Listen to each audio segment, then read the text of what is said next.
Hello everyone, कैसे हैं आप लोग। आई होप आपकी पढ़ाई बहुत बढ़िया चल रही होगी और चलनी चाहिए भी। अब सिर्फ 40 डेज बचे हैं एग्जाम्स के लिए। बोथ ग्रुप वालों के लिए 5 डेज पर सब्जेक्ट, सिंगल ग्रुप वालों के लिए 10 डेज पर सब्जेक्ट।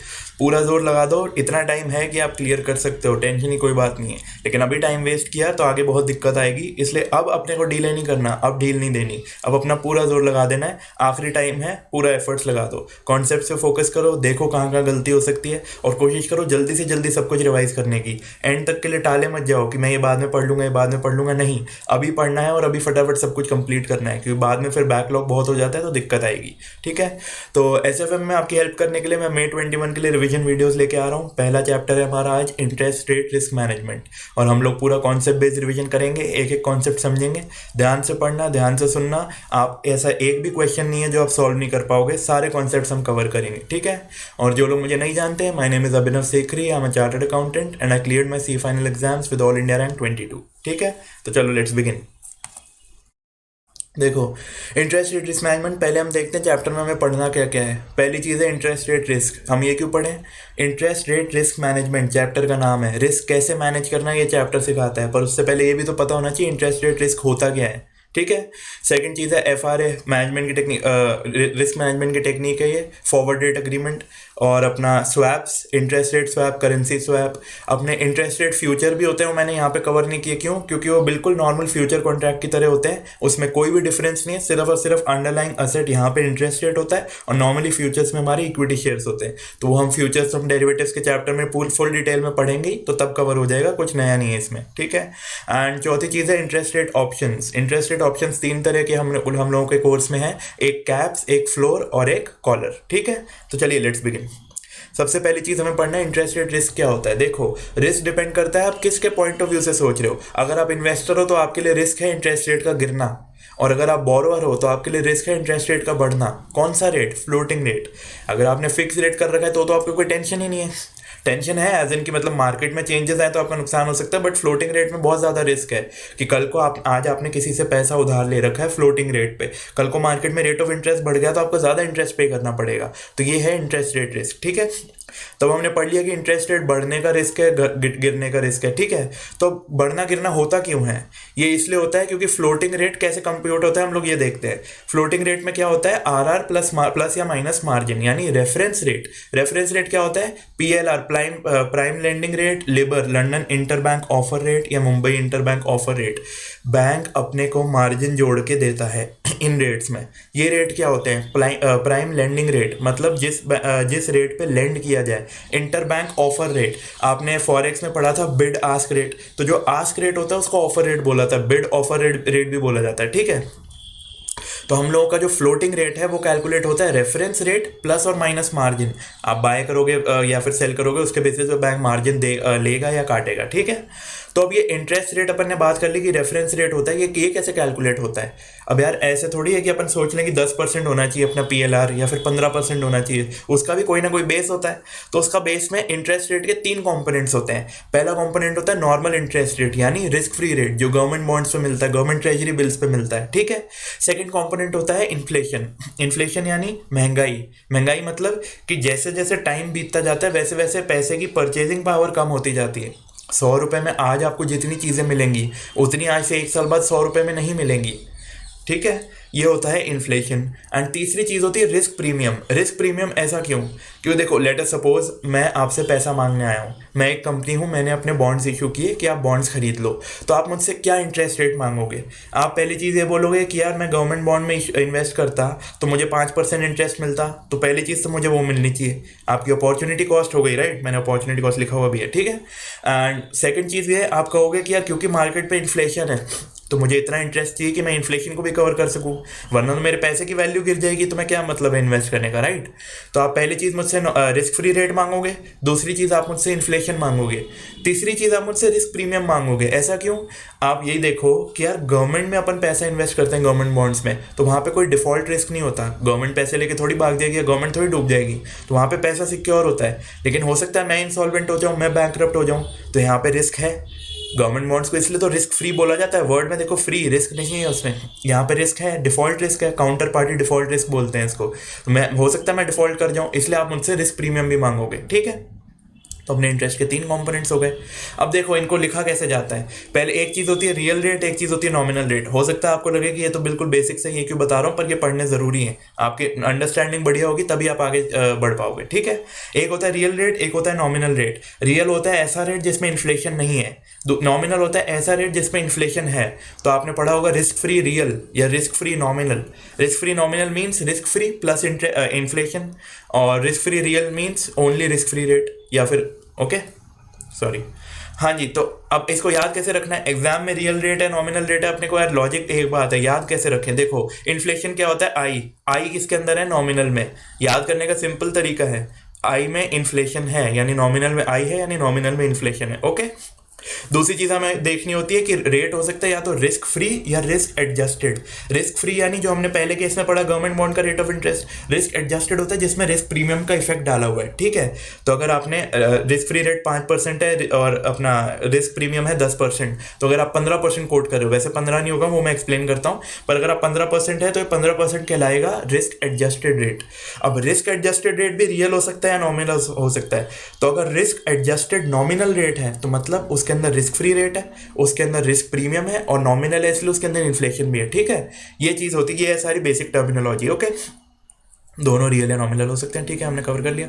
अब इंटरेस्ट रेट जो होते हैं ये हम आप भी जानते हैं अच्छी तरह, मल्टीप्लिकेटिव मोड में ऐड होते हैं। ऐसा क्यों, जैसे for example risk free nominal निकालना है, रिस्क फ्री रेट 3% है, इन्फ्लेशन 4% है, रिस्क प्रीमियम 5% है। तो अगर आपको मैं कहूँ कि रिस्क फ्री नॉमिनल निकालो तो 3 + 4 = 7 होगा या 7 से ज़्यादा होगा, 7 से ज़्यादा होगा। ऐसा क्यों, मल्टीप्लाई करते हैं हमें पता है कि इसको 3 + 4 करने के बजाय हम लोग करेंगे 1.03 × 1.04, लेकिन क्यों, इसलिए क्योंकि आप ये देखो इन्फ्लेशन से हमारे पैसे की पावर, परचेजिंग पावर कम होती है, राइट।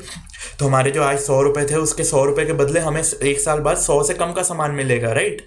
तो हम जो 3% कमा रहे हैं, 103 रुपए की हमारी परचेजिंग पावर गिरेगी ना। सिर्फ 100 रुपए की परचेजिंग पावर नहीं गिरेगी, जो हम रिस्क फ्री रेट पे हमें जो इंटरेस्ट मिल रहा है उसकी भी तो परचेजिंग पावर गिरेगी। हम साल भर बाद 100 रुपए बचाने के बजाय 103 रुपए कवर करना चाहेंगे ना, कि 103 रुपए पे इन्फ्लेशन का इफेक्ट ना है जो हम बेसिकली अर्न करने, इसलिए हम लोग मल्टीप्लाई करते हैं। इसलिए 1.03 × 1.04 किया जाता है, और ये आंसर है 7, और हमारा ये अप्रॉक्सीमेट आंसर है। एग्जैक्ट आंसर आएगा 3 + 4 + 3 × 1.0712, ठीक है, यानी 7% से ज़्यादा 7.12%, ओके। अब इंटरेस्ट रेट को और कौन कौन से फैक्टर अफेक्ट करते हैं, डिमांड एंड सप्लाई, मार्केट में कैसे चल रहा है उस बेसिस पे बैंक अपना मार्जिन प्लस माइनस करता है, ठीक है। हो सकता है बढ़ा दे, कभी हो सकता है गिरा दे।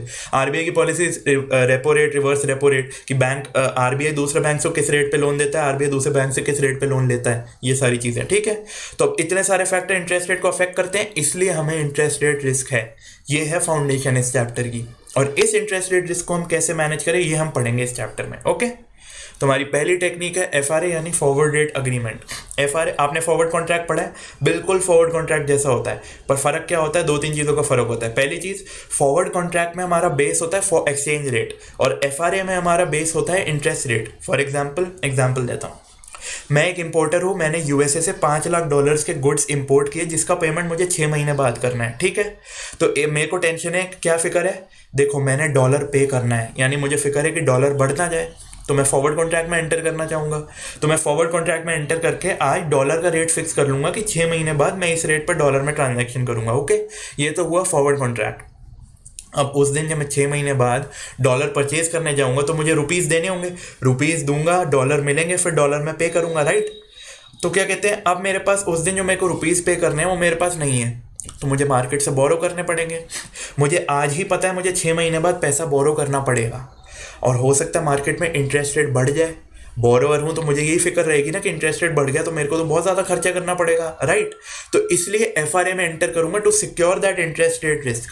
आप समझ पा रहे हो, एक्सचेंज रेट का रिस्क मैंने कवर कर लिया फॉरवर्ड कॉन्ट्रैक्ट से, और इंटरेस्ट रेट का रिस्क मैंने कवर कर लिया एफआरए से, ओके।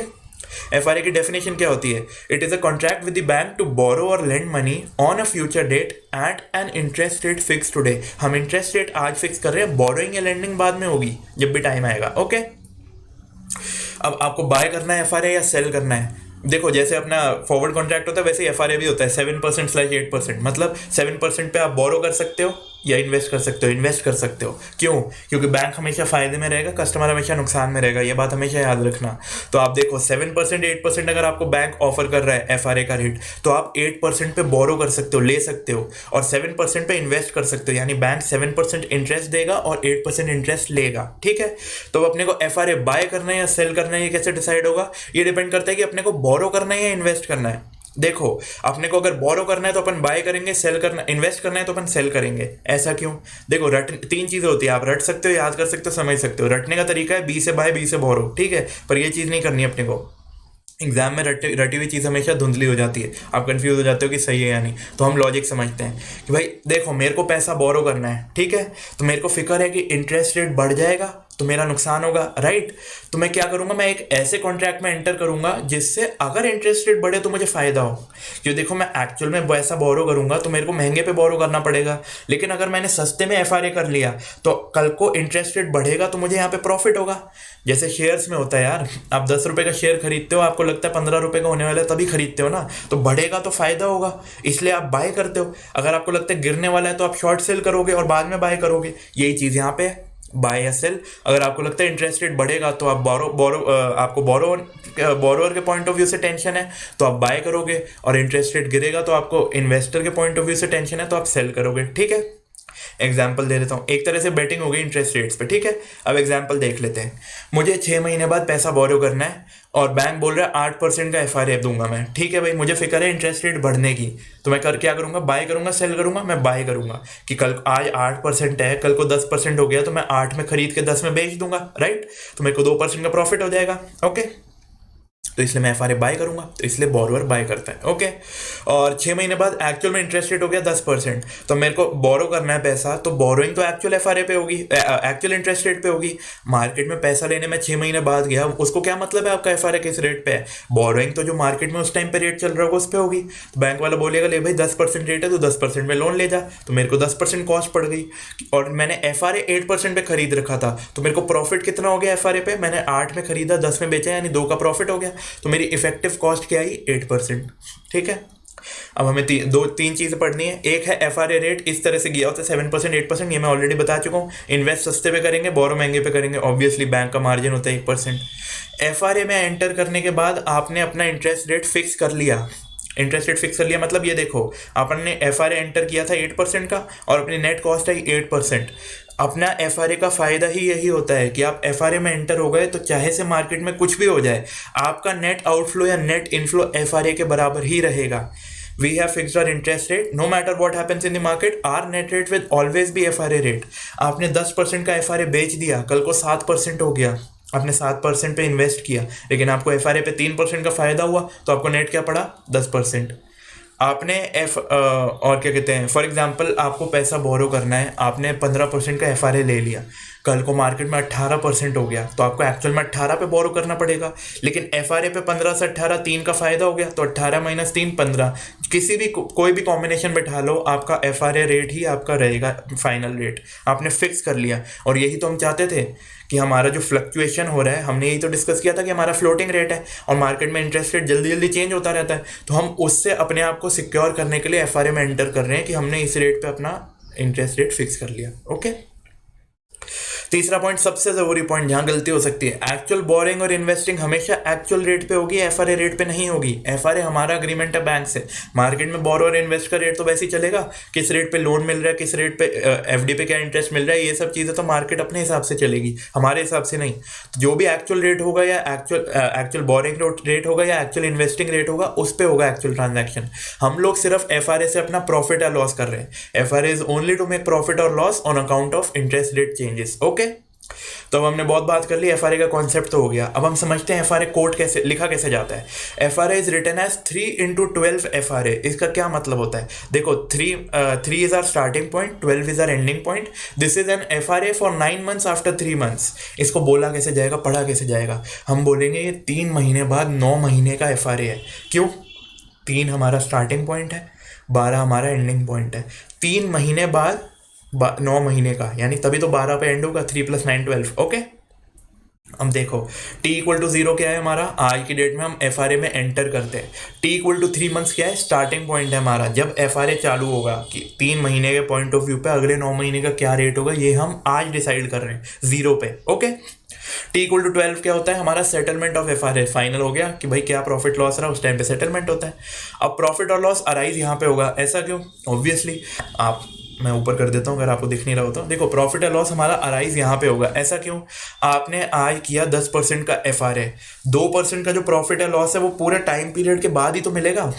फॉर एग्जाम्पल आपने किया आज की डेट में मेरे को अगले 10% मेरे को लगता है कि इंटरेस्ट रेट होना चाहिए, तो मैं F 10, ignore that, t equal to 0 पे मैं गया बैंक के पास, मेरे को पैसा बोरो करना है बाद में, तो मेरे को फिक्र है इंटरेस्ट रेट बढ़ जाएगा, ठीक है, तो इसलिए मैं आज एफ में एंटर करता हूँ। मैंने 10% पे एंटर किया, कल को 12% हो गया। ये 12% मुझे कब पता चलेगा कि 12% हो गया, 12 पे नहीं 3 पे। क्यों, 3 महीने बाद 9 महीने का क्या रेट है ये हम आज गैस कर रहे हैं, इसलिए एफ है। 3 महीने बाद तो एक्चुअल में पता चलेगा ना, उस टाइम पे तो स्पॉट और फॉरवर्ड मार्केट में पता चल जाएगा 9 महीने का क्या रेट है, ठीक है। तो इसलिए जो भी प्रॉफिट है लॉस है वो हमें इसी दिन पता चल जाएगा। 10% हमने फिक्स किया एफ आज की डेट में कि भाई मेरे को लगता है 3 महीने बाद 9 महीने का रेट 10% होगा। 3 महीने बाद मार्केट में 12% है, तो मुझे पता चल गया कि मेरा गैस सही था या नहीं, एक्चुअल में 12% हो गया। तो 10 से 12 के बीच का जो प्रॉफिट या लॉस है ये तो मुझे आज ही पता चल जाएगा t इक्वल टू 3 के पॉइंट पे जब मैं खड़ा हूँ, ठीक है। लेकिन एक्चुअल में इसका सेटलमेंट कब होना चाहिए, t इक्वल टू 12 पे। आप यार 9 महीने के लिए इन्वेस्ट करोगे, उसके बाद ही तो सेटलमेंट होगा, आज की डेट में कैसे कर लोगे। तो अगर आपको आज की डेट में सेटलमेंट करना है तो आपको प्रेजेंट वैल्यू करनी पड़ेगी ना इसकी। जो पैसा आपका 12 महीने बाद खड़ा है और आप आज 3 महीने वाले पॉइंट पे खड़े हो, एक तो चीज़ है कि आप तब तक वेट कर लो, दूसरी चीज़ है आप 9 महीने के लिए डिस्काउंट कर लो। तो जो भी आपका प्रॉफिट या लॉस है, जो भी आपका कैश फ्लो है after 12 months, that will be brought to its present value today at t equal to 3 months. Present value कौन से रेट पे किया जाएगा, इस पे भी गलती होगी एग्जाम में। प्रेजेंट वैल्यू भी हमेशा एक्चुअल रेट पे होगा, उस दिन जो एक्चुअल रेट है 9 महीने का, ठीक है। तो अपन पुल बैक करेंगे इसको 9 months present value profit at t equal to 12 पे जो खड़ा है वो आज की रेट पे लाएंगे एक्चुअल रेट पे खींच के, ठीक है। अब हमने पूरा कॉन्सेप्ट समझ लिया एफ का, ठीक है। तो एफ मार्केट में अवेलेबल होते हैं कि भाई बैंक से ऑफर कर रखा है, जिसको लेना है लो, जो करना है करो। मार्केट में लेने वाले किस तरह के होते हैं, 3 तरह के लोग होते हैं, okay. 3 types of market participants, और ये चीज़ आप एसएफएम में 50 बार पढ़ चुके हो, हर जगह यही आता है। कौन से 3 तरह के लोग होते हैं, स्पेक्युलेटर, हेजर और आर्बिट्राजर। स्पेक्युलेटर कौन होता है, जिसका कोई प्राइस बिलीफ होता है, बैटिंग करने वाला, सट्टा लगाने वाला। उसको लगता है कि मेरा आइडिया है कि गिरेगा या बढ़ेगा, उसका और कोई मतलब नहीं है, उसका कोई एक्चुअल में ट्रांजैक्शन नहीं है, वो सिर्फ सट्टा लगाना चाहता है, ठीक है। तो वो ऐसी ट्रांजैक्शन में एंटर करता है प्रॉफिट के लालच से, वो चाहता है कि यार प्रॉफिट कमाऊं, मेरे को ये लग रहा है क्या पता सही हो गया तो प्रॉफिट कमा लूंगा। और एक्चुअल में हो सकता है प्रॉफिट हो या लॉस हो, दोनों पॉसिबिलिटी है। आप तुक्का ही तो लगा रहे हो, आपको एनालिसिस तो कर नहीं रहे। आपको लगता है फॉर एग्जाम्पल कि यार कोरोना की सेकंड वेव आ रही है, अभी तो आ गई, आपको पहले ही लग रहा था सेकंड वेव आएगी तो इकोनॉमी की हालत खराब होगी, तो इंटरेस्ट रेट गिरेगा। इंटरेस्ट रेट गिरेगा तो आप क्या चाहोगे कि आप एफ सेल करो कि आपका इन्वेस्टमेंट का रेट फिक्स हो जाए, राइट। अब यहाँ पे इन्वेस्टमेंट करनी नहीं, तो अपन सिर्फ एफ सेल करेंगे और जो भी प्रॉफिट या लॉस होगा उस टाइम पे उसका कैश सेटलमेंट कर लेंगे। देखिए, betting has a price belief, enter into transaction, may make profit or loss, only cash settlement of profit or loss, ठीक है। सिर्फ और सिर्फ कैश सेटलमेंट होगा कि आज मैंने तुक्का लगाया कि यार कोरोना की वजह से मार्केट इंटरेस्ट रेट गिरेगा, तो मैंने एफ सेल कर दिया 15% पे, कल को 10% हो गया तो मेरा 5% प्रॉफिट हो गया। ये 5% t इक्वल टू 12 पे खड़ा है, तो मैं इसकी प्रेजेंट वैल्यू करके आज t इक्वल टू 3 पे लाऊंगा और जो भी प्रॉफिट होगा वो घर लेके चला जाऊंगा। मैंने तुक्का लगाया, मेरा तुक्का सही निकला। यही तुक्का गलत भी हो सकता है 15 से 20 हो जाए, तो अगर 15 पे सेल किया और 20 पे बाय किया तो 5% का लॉस हो गया, वही का वही लॉस का भी ट्रीटमेंट होगा, वही प्रेजेंट वैल्यू होगी और मुझे अपनी जेब से देना पड़ेगा उसका जो भी होगा, okay. Second type of market participant कौन होता है, हेजर। हेजर ऐसा बंदा होता है जिसका कोई ऑलरेडी एक्सपोजर है, यानी फॉर एग्जांपल मैंने ऑलरेडी लोन ले रखा है या मैंने ऑलरेडी इन्वेस्टमेंट कर रखा है फ्लोटिंग रेट पे, जैसा हमने पहले एग्जांपल में देखा था।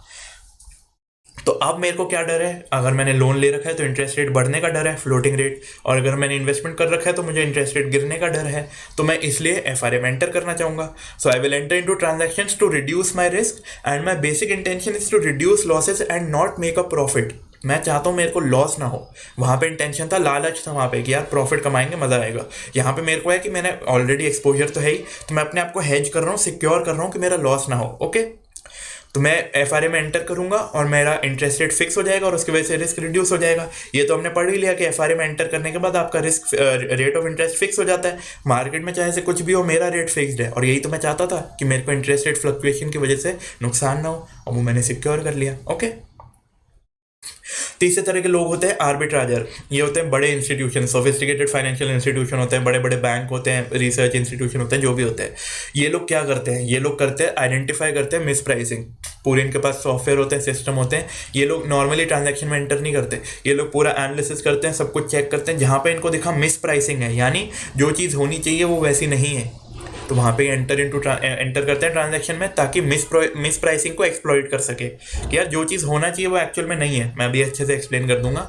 और ये लोग रिस्कलेस प्रॉफिट बनाते हैं। क्यों? क्योंकि इन्होंने ऐसी पोजीशन ली है जहाँ पे मार्केट अपने आप सही जगह पे तो आ ही जाएगा टाइम के साथ, लेकिन आज के पॉइंट ऑफ व्यू पे मिस प्राइसिंग है, और इन्होंने वो लूप होल खोज के वहाँ पे एक्सप्लॉइट कर लिया और फायदा बना लिया। इनको कोई रिस्क नहीं, और ये सिर्फ और सिर्फ फायदा कमाएंगे। ठीक है।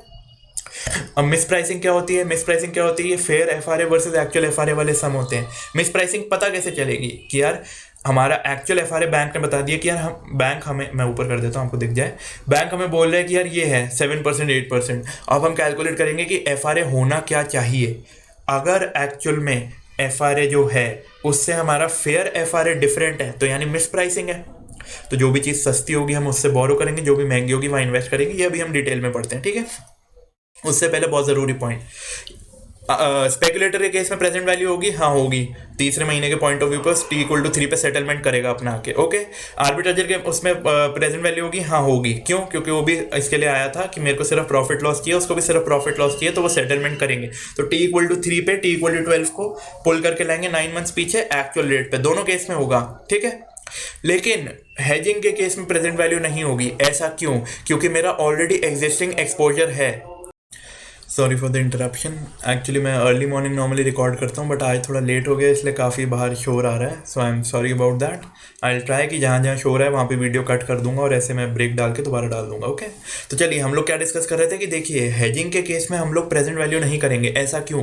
हेज कौन करता है? जिसका ऑलरेडी एग्जिस्टिंग एक्सपोजर है, यानी उसका ऑलरेडी इंटरेस्ट पेएबल या इंटरेस्ट रिसीवेबल है, तो उसको प्रेजेंट वैल्यू की जल्दी नहीं है। देखो बाकी दो जो अपनी दोनों पार्टीज हैं, उन दोनों को था सिर्फ प्रॉफिट कमाना है। वो प्रॉफिट कमाने के इंटेंशन से आए थे, तो वो 12 महीने वेट नहीं करेंगे, वो बोलेंगे तो हमें हमारे प्रॉफिट का आज प्रेजेंट वैल्यू दे दे और हम चले जाएंगे। लेकिन इसको प्रेजेंट वैल्यू करने की जरूरत नहीं है। ये अगर आज प्रेजेंट वैल्यू करे, फिर वापस इन्वेस्ट करे और फिर उस टाइम पे प्रॉफिट या लॉस कैलकुलेट करे, कोई सेंस नहीं है। तो इसका तो सब कुछ नॉर्मली होगा, इसमें प्रेजेंट वैल्यू का अपना कोई रोल नहीं है। ओके।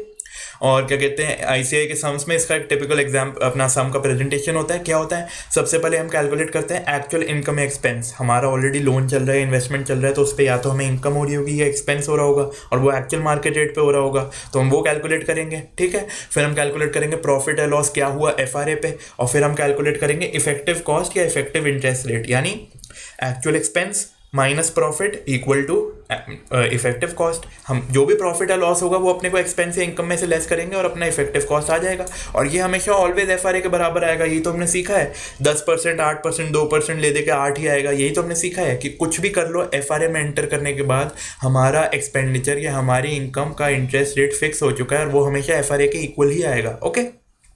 ठीक है। अब देखो हमने आर्बिट्राजर में छोड़ दिया था कि FRA कैसे कैलकुलेट, फेयर FRA कैसे कैलकुलेट होगा। अभी देखते हैं। देखो हमें एक्चुअल FRA तो नोन होता है, फेयर FRA कैलकुलेट करना पड़ता है। अब देखो सिंपल सी चीज़ है, एक एग्जांपल आराम से सुनना, सब कुछ समझ आ जाएगा। फॉर एग्जांपल अपना 12 महीने के टाइम पीरियड में 14% इंटरेस्ट रेट मिलता है। ठीक है। अपने पास मार्केट में 50 ऑप्शन है, बैंक बोल रहे हैं आप हमारे पास 1 साल के लिए इन्वेस्ट करो, 1 साल के लिए हम आपको 14% इंटरेस्ट देंगे। ओके। दूसरा ऑप्शन अवेलेबल है, 3 महीने के लिए आप इन्वेस्ट कर सकते हो और बाकी 3x12 का FRA कर सकते हो। ठीक है। 3 महीने के लिए इन्वेस्ट करोगे तो 3% इंटरेस्ट रेट मिलेगा, 12% पर एनम है, 3 महीने का 3%। ठीक है। और अब हमें 3x12 का FRA गिवन है, एक्चुअल गिवन है, तो हम फेयर कैलकुलेट कर सकते हैं। कैसे?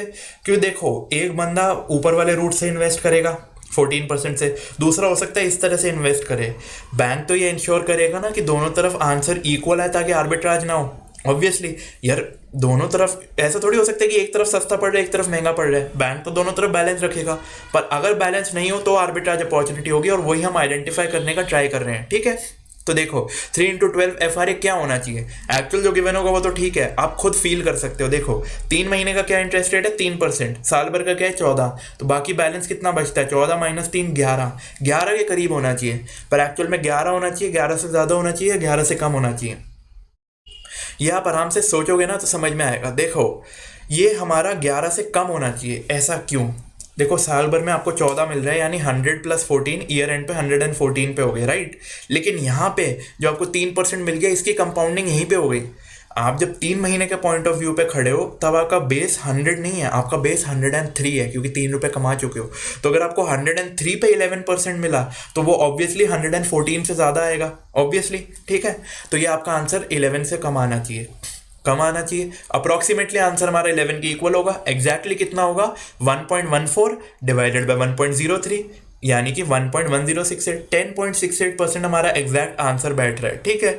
तो अगर आप इस तरह से इन्वेस्ट करते हो 14% पे और यहाँ पे इन्वेस्ट करते हो 3% प्लस 10.68%, तो आपका इक्वल इंटरेस्ट रहेगा, दोनों में आप 114 पे खड़े होगे, यानी इसका product should be equal to this, okay. Why? Because answer should be the same in both options to prevent arbitrage, इसलिए ये होल्ड गुड करेगा। If actual FRA is not equal to fair FRA, for example हमारा answer है 10.68 और actual है 15, तो हम लोग वो आर्बिट्राज कर सकते हैं, आर्बिट्राज अपॉर्चुनिटी एक्सिस्ट। अब आपके मन में डाउट आ सकता है कि यार ये सब तो 3 महीने बाद की बात है, आज हमें कैसे पता चले? आज हमें सब कुछ पता चल सकता है, क्यों? क्योंकि ये सारे फिगर हमें आज पता है, साल भर का इंटरेस्ट रेट हमें आज पता है, 3 महीने का इंटरेस्ट रेट हमें आज पता है, 3 into 12 FRA भी आज पता है। एक्चुअल में 3 महीने बाद का FRA है, लेकिन आज कोट कर रहे हैं तभी तो FRA है। 3 महीने बाद तो नॉर्मल फॉरवर्ड कॉन्ट्रैक्ट हो गया ना, 9 महीने का, एक तरह से forward contract on interest rate. तो आज की डेट में भी हमें ये भी पता है, ये भी पता है और ये भी पता है, इसलिए हम आर्बिट्राज आइडेंटिफाई कर सकते हैं, ठीक है। अब आर्बिट्राज हमने आइडेंटिफाई तो कर लिया कि यार फेयर और एक्चुअल में डिफरेंस है, अब करें कैसे? पहली चीज़ तो ये देखो कि फेयर एफआरए कोर्ट के बीच में तो फॉल नहीं कर रहा। फॉर एग्जांपल हमारा फेयर एफआरए आ रहा है 7.25 और बैंक कोर्ट कर रहा है 7% और 8%, तो आर्बिट्राज पॉसिबल नहीं है। इसका भी लॉजिक है, क्योंकि बीच में फॉल कर रहे हैं तो आप एक तरफ इन्वेस्ट करोगे एक तरफ बोरो करोगे तो ले दे के बात नहीं बनेगी। अब इसकी डिटेल कुछ नहीं, ज़रूरत नहीं है, ऐसे ही समझ लो। तो आप सिंपल सा रूल है कि आर्बिट्राज पॉसिबल नहीं है अगर fair FRA falls within the FRA court.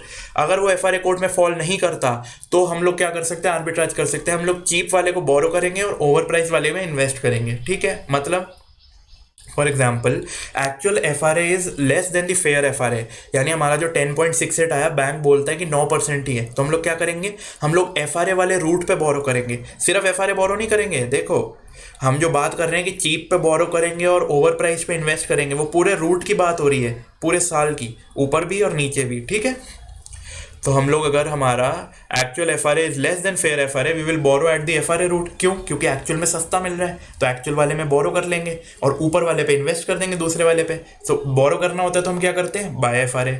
और अगर हमारा एक्चुअल एफआरए फेयर एफआरए से ज़्यादा है, यानी फेयर आया 10.68 और एक्चुअल आ रहा है 12%, यानी एक्चुअल महंगा पड़ रहा है, तो एक्चुअल वाले में सेल करेंगे एफआरए और दूसरी तरफ से ट्रांजैक्शन करेंगे बाय करने की, बोरो करने की। तो एक तरफ सस्ते में बोरो हो रहा है और दूसरी तरफ महंगे में इन्वेस्ट हो रहा है, तो हमें प्रॉफिट होगा। यही तो आर्बिट्राज होता है, दोनों तरफ यही बैठ रहा है।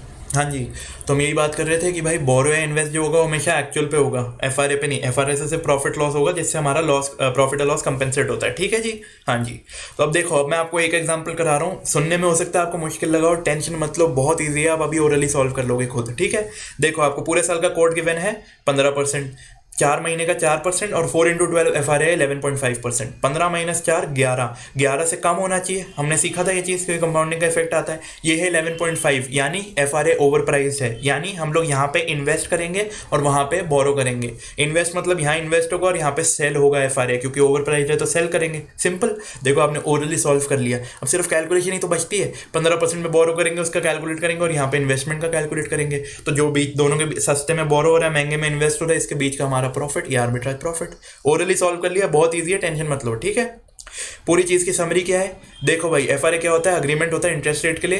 एक्चुअल रेट कुछ भी हो, हमारा रेट फिक्स है एफआरए, ठीक है। और आप बोरो करना हो तो बाय करोगे एफआरए, इन्वेस्ट करना हो तो सेल करोगे एफआरए। प्रेजेंट वैल्यू 12 महीने से 3 महीने के पॉइंट ऑफ व्यू पे करनी है, याद रखना। लेकिन हेजिंग के केस में नहीं करनी, हेजिंग के केस में एक्चुअल आउटफ्लो इनफ्लो होगा तो वहीं पे सेटल हो जाएगा, T=12 पे। T=12 पे आप इंटरेस्ट पे करोगे, एफआरए का प्रॉफिट लोगे, सेटल हो जाएगा वहीं के वहीं, ठीक है। और 3 तरह की पार्टियां होती है। स्पेकुलेटर क्या करता है, स्पेकुलेटर प्रॉफिट या लॉस लेता है, T=3 पे लेके निकल लेता है। हेज का आपको प्रेजेंटेशन याद रखना है, एक्चुअल इंटरेस्ट एक्सपेंस या इंटरेस्ट इनकम। सेकंड स्टेप हमारा क्या होता है, सेकंड स्टेप होता है प्रॉफिट और लॉस ड्यू टू एफआरए, और तीसरा होता है कैलकुलेशन ऑफ इफेक्टिव कॉस्ट। जो भी प्रॉफिट और लॉस होगा उसको सेट कर देंगे फर्स्ट स्टेप में, और हमारा तीसरे स्टेप का आंसर आ जाएगा जो हमेशा एफआरए के इक्वल होगा। हमारा इंटरेस्ट रेट हमेशा एफआरए होता है, ठीक है। और तीसरा हमने पढ़ा आर्बिट्राजर, इसमें हम लोग क्या पढ़ते हैं, fair FRA versus actual FRA, ये तो हमने पढ़ ही लिया, ठीक है। अब हम चलते हैं नेक्स्ट टॉपिक पे। अब हमारा नेक्स्ट टॉपिक क्या है, स्वैप्स। स्वैप का मतलब क्या होता है, एक्सचेंज। स्वैप होते हैं दो तरह के, एक होता है इंटरेस्ट रेट स्वैप और एक होता है currency swap. Interest rate swap मतलब फिक्स्ड और फ्लोटिंग, मतलब मैंने फिक्स पे लोन लिया हुआ है, आपने फ्लोटिंग पे लोन लिया हुआ है। आप चाहते हो कि आपका फिक्स लोन होना चाहिए, मैं चाहता हूँ कि मेरा फ्लोटिंग होना चाहिए। तो हम आपस में एग्रीमेंट पे एंटर करेंगे स्वैप में कि भाई मैं तेरा ले लेता हूँ, तू मेरा ले ले, ताकि अपना आउटफ्लो अपने डिजायर के हिसाब से आ जाए, ओके।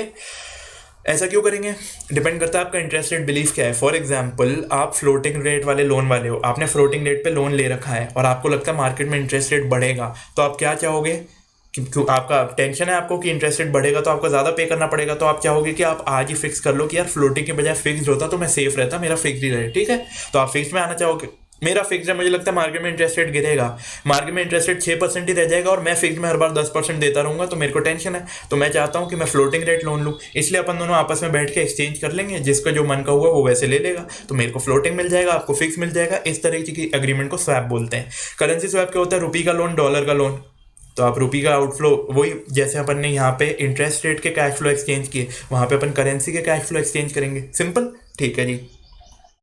दो एग्जाम्पल कराऊंगा, आप स्वैप के क्वेश्चन पे कभी जिंदगी में गलती नहीं करोगे, एग्जाम में कितना ही मुश्किल क्वेश्चन आ जाए। पहले से हम बेसिक समझेंगे, दूसरे में हम सारे एडजस्टमेंट सीख लेंगे, ठीक है। पहले एग्जाम्पल, दो लोग हैं, एक ए है एक बी है। ए का एग्जिस्टिंग लोन है फिक्स रेट 8% पे, बी का एग्जिस्टिंग है फ्लोटिंग रेट LIBOR+2 पे। वो फ्लोटिंग लेके बैठा है, फिक्स लेके बैठा है, इसको चाहिए फ्लोटिंग, उसको चाहिए फिक्स, तो हम लोग स्वैप अरेंज करेंगे, ठीक है। स्वैप अरेंज कैसे होगा, देखो ए का क्या आउटफ्लो जा रहा है, फिक्स्ड। पहले चीज आप याद रखो, ए क्या चाहता है, फ्लोटिंग चाहता है, ठीक है।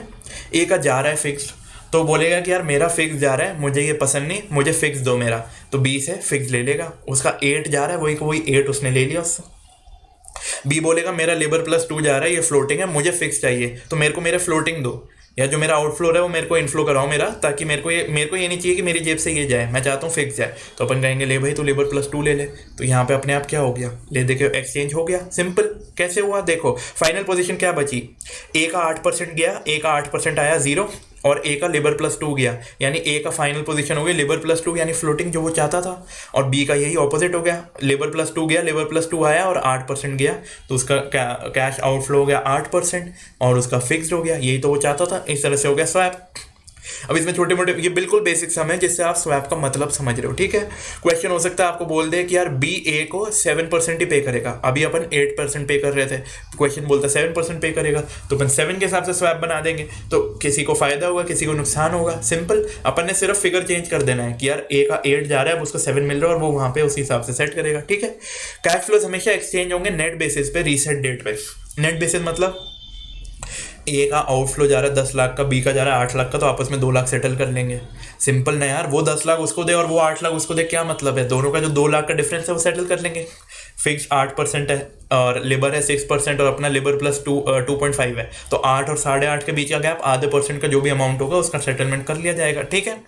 रीसेट डेट, रीसेट डेट का क्या मतलब है, रीसेट डेट यानी देखो इंटरेस्ट के पेमेंट हर 6 महीने में होते हैं, हर साल भर में होते हैं, तो जो जो होगा उस टाइम पे रीसेट डेट होगा, अपना अग्रीमेंट के हिसाब से कोई ना कोई रीसेट डेट होगा, इस डेट पे हम कैश फ्लोज एक्सचेंज करेंगे, तो जो भी ऐसा होगा उस डेट पे अपना हो जाएगा, और नेट बेसिस पे होगा, ये हमेशा याद रखना, ठीक है।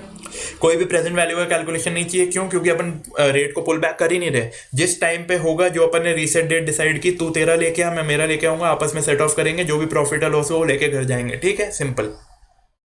अब एक क्वेश्चन और करते हैं हम लोग। ए है बी है, ए को फ्लोटिंग में मिल रहा है LIBOR+0.5, बी को फ्लोटिंग में मिल रहा है LIBOR+2, 8.25 इसको फिक्स में मिल रहा है, इसको 7.5 मिल रहा है, ठीक है। तो देखा जाए तो फ्लोटिंग में किसके लिए सस्ता है, ए के लिए, और फिक्स में किसके लिए सस्ता है, बी के लिए, ठीक है। और क्वेश्चन हमेशा आपसे उल्टा कराएगा। Mister A wants to borrow at fixed, mister A borrow करना चाहता है फिक्स में, जबकि उसको ज़्यादा फायदा है फ्लोटिंग में, राइट, मार्केट से सस्ता मिल रहा है, दूसरे लोगों को 2 पे मिल रहा है, इसको आधे पे मिल रहा है, 1.5% सस्ता मिल रहा है, पर मिस्टर ए चाहता है उसको फिक्स चाहिए और मिस्टर बी चाहता है फ्लोटिंग। तो हम लोगों को क्या क्या क्वेश्चन क्या क्या पूछ सकता है, डिज़ाइन अ स्वैप। पहली चीज़ हम स्वैप डिज़ाइन करते हैं। देखो हम लोग क्या कराएंगे, स्वैप डिज़ाइन करने के लिए हम लोग उसको हर बंदे को वो बोरो कराएंगे जो उसको सस्ता पड़ता है, मतलब देखो, ए चाहता है बोरो करना फिक्स्ड पे, लेकिन हम ए को बोलेंगे तू लिबर प्लस 0.5 पे बोरो कर, और हम बी को बोलेंगे कि तू 7.5 पे बोरो कर फिक्स्ड पे, जबकि बी फ्लोटिंग चाहता था। तो जो भी उनका डिज़ायर है उसका उल्टा हम लोग उससे बोरो कराएंगे। ऐसा क्यों? क्योंकि उल्टा सस्ता पड़ रहा है यार, जो चीज़ सस्ती है हम वो बोरो कराएंगे ना। तो हमने ए को बोला तो लिबर प्लस 0.5 पे बोरो कर, वो बोलेगा, वो श्योर करेगा कि अरे यार मैं क्या को बोरो करूँ, मेरे को तो फिक्स चाहिए था, तो मेरे से तुम ये एक्सपेंडिचर क्यों करा रहे हो, तो मुझे ये चीज़ दो, तुम मेरे से एक्सपेंडिचर करा रहे हो तो तुम मुझे इस चीज़ के लिए कंपेंसेट करो। तो ए लेबर प्लस 0.5 देगा, तो बी से लेबर प्लस 0.5 लेगा, जैसे हमने पहले एग्जाम्पल में सीखा। ठीक है, अब देखो आपको मैं दिखा देता हूँ। ए लेबर प्लस 0.5 पे कर रहा है और ये बोलता है मुझे नहीं चाहिए यार, मेरे को ये नहीं चाहिए, तो मेरे को लेबर प्लस 0.5 चाहिए। सॉरी, यहाँ 0.25 लिखा है, 0.5 है एक्चुअली, गलती हुई है। ठीक है, तो we will make each party borrow against their wish. हमने इसको फ्लोटिंग करा दिया, इसको फिक्स करा दिया, और हमने इससे लेबर प्लस 0.5 ले लिया। और बी से हमने फिक्स में बोरो कराया, वो चाहता था फ्लोटिंग, तो वो बोलता है यार मेरा फिक्स का एक्सपेंडिचर हो रहा है, मुझे कंपेंसेट करो, मेरे को दो, मेरे को नहीं अपना आउटफ्लो चाहिए। तो उसको हम 7.5 दे देंगे। उसका 7.5 गया, 7.5 आया, लेबर प्लस 0.5 गया, उसकी कॉस्ट क्या पड़ी? Labour plus 0.5। इसका लेबर प्लस 0.5 गया, 0.5 आया, और 7.5 गया, इसकी कॉस्ट क्या पड़ी? 7.5। तो नेट में इसको फिक्स पड़ा, इसको फ्लोटिंग पड़ा। तो हमने ऐसा किया क्यों? देखो, टोटल कॉस्ट विद स्वैप क्या पड़ रही है? लेबर प्लस 8, लेबर प्लस 0.5 इसकी कॉस्ट पड़ रही है, इसको पड़ रही है, और 7.5 इसको पड़ रही है, राइट। देखो यार, इसका 7.5 है, 7.5 गया, इसकी कॉस्ट लेबर प्लस 0.5 और इसकी कॉस्ट 7.5, तो दोनों का टोटल क्या हुआ? Labour plus 8। अगर हम स्वैप में अरेंज नहीं करते तो ए बोरो करता है 8.25 पे, क्या था 8.25 पे, और बी बोरो करता लेबर प्लस 2 पे, तो टोटल कॉस्ट क्या आती? दोनों को ऐड करेंगे तो labour plus 10.25, labour plus 10.25 cost आती, और आज कॉस्ट आई है लेबर प्लस 8, यानी 2.25% का गेन हुआ है। ठीक है, इसलिए तो स्वैप अरेंज करते हैं। दोनों को उनके मन की डिज़ायर भी पूरी हो गई, वो चाहता था मेरे को फिक्स रहे, वो चाहता था फ्लोटिंग रहे, वो भी उनको मिल गया, और सस्ते में काम भी हो गया। तो benefit due to the swap is 2.25%। Question ने आपको बोला स्वैप बनाओ, आपने स्वैप बना दिया। क्वेश्चन ने पूछा बेनिफिट ड्यू टू स्वैप क्या है, तो ये कर लिया। देखो, अभी हमने क्या किया, हमने एक नॉर्मल स्वैप डिजाइन किया है। नॉर्मल स्वैप यानी सिंपल एक्सचेंज हुआ है। इस स्वैप में जो 2.25 का परसेंट था, 2.25% का प्रॉफिट था, इसमें से 0.75% का फायदा ए को हुआ और 1.5 का फायदा बी को हुआ है। ऐसा क्यों? ऑब्वियसली एस 8.25 पे करता, हमने 7.5 पे कराया, तो उसको 0.75 का ही फायदा हुआ, और बी 2 पे करता, हमने 0.5 पे कराया, यानी 1.5% का फायदा उसको हो गया। तो प्रॉफिट अनइवन है, राइट। हो सकता है क्वेश्चन बोले प्रॉफिट इवनली शेयर करो, राइट। तो अगर क्वेश्चन बोलता है benefit will be shared equally, तो अपना बेनिफिट कितना है? 2.5%। इसको अपन शेयर, फॉर एग्जांपल देखो अपना 2.25 था, मैं आपको एग्जांपल के लिए 2.5 करा रहा हूँ, हाफ करना है ना यार। तो अगर अपना बेनिफिट 2.5% है, तो ए ले जाएगा 1.25, बी ले जाएगा 1.25, दोनों को इतना बेनिफिट मिलेगा। तो हम लोग देखो, ये चीज़ स्वैप बनाने से पहले आपको कैलकुलेट करनी पड़ेगी। ऐसे क्यों? क्योंकि इसके बेसिस पे आप डिसाइड करोगे कि कौन किसको कितना पे करेगा। आपको गिवन है, आप कैलकुलेट करोगे बेनिफिट ड्यू टू स्वैप, और आप उसको एलोकेट कर दोगे दोनों को इक्वली। ठीक है, तो अब जो दोनों को बेनिफिट हो रहा है, ये बेनिफिट किस चीज़ में होता है? बेनिफिट उस चीज़ में होता है जो ये नहीं चाहते। अगर स्वैप नहीं होता तो ये कैसे बोरो करते? उसमें जो अपनी कॉस्ट आएगी minus benefit will be our new cost, right. तो अपना विदाउट स्वैप 8.25 पड़ रहा था ए को, और अपन स्वैप में उसको 1.25 का बेनिफिट दे रहे हैं, तो उसको 7% विद स्वैप कॉस्ट पड़ेगी। विदाउट स्वैप बी को लेबर प्लस 2 पड़ रहा था, और अपन ने 1.25 का बेनिफिट उसको दिया, तो उसको लेबर प्लस 0.75% मिलेगा। ये चीज़ पहले सॉल्व करोगे, इसके बाद स्वैप का डायग्राम बनाओगे। ये अमाउंट आएगा तभी तो स्वैप बना पाओगे, वरना हवा में कैसे कैलकुलेट करोगे, राइट। तो बी केयरफुल, ओके। अब हो सकता है क्वेश्चन बोलता है कि यार बैंक बीच में आ रहा है, तो बैंक भी अपना कमीशन लेगा, तो बैंक 50 बेसिस पॉइंट खा गया, यानी 0.5%। तो 2.5% का बेनिफिट ड्यू टू स्वैप है, जिसमें से 0.5% बैंक रखना चाहता है अपने पास। तो हमारे लिए कितना बचा? 2%। जो 2% है वो हम इक्वली शेयर कर लेंगे। 1% मैं रखता हूँ, 1% आप रख लो। तो आपको कॉस्ट विदाउट द स्वैप क्या पड़ रही थी? 8.25। 1% का बेनिफिट मिल रहा है, तो अब पड़ेगी 7.25। मुझे L+2 पड़ रही थी, 1% का बेनिफिट है, अब L+1 पड़ेगी। सिंपल, बहुत ईजी है। हो सकता है आपको एक बार को सुनने में कॉम्प्लिकेटेड लगे, आप ध्यान से सोचो, कुछ भी नहीं है, बहुत ईजी है। और एग्जाम में क्वेश्चन आएगा तो फ्री के नंबर मिलेंगे, और बच्चे यहाँ गलती करेंगे, अपने को नहीं करनी, अपने कॉन्सेप्ट मजबूत हैं, अपन नंबर लेके आएंगे, सिंपल, ठीक है। अब हो सकता है क्वेश्चन बोले कि बेनिफिट इक्वली शेयर करो, या हो सकता है रेशियो।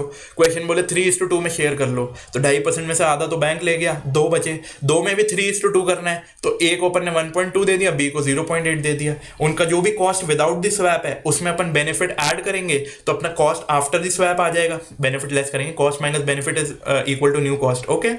तो अपना कॉस्ट ड्यू टू स्वैप आ जाएगा, और कॉस्ट आफ्टर स्वैप जो होगा वो अपन उसके बेसिस पे स्वैप डायग्राम बना के दिखा देंगे उनको। सिंपल। इसके साथ अपना स्वैप्स का टॉपिक खत्म होता है। इतना ईजी है, ठीक है। आप कोई भी क्वेश्चन सॉल्व कर लो, आपको दिक्कत नहीं आएगी, मैं गारंटी देता हूँ। इंटरेस्ट रेट फ्यूचर अपन ने फ्यूचर्स में पढ़ना है डेरिवेटिव्स के साथ में। अब अपन पढ़ते हैं इंटरेस्ट रेट ऑप्शंस, ठीक है। इंटरेस्ट रेट ऑप्शंस किस तरह के होते हैं? Caps, floor and collar.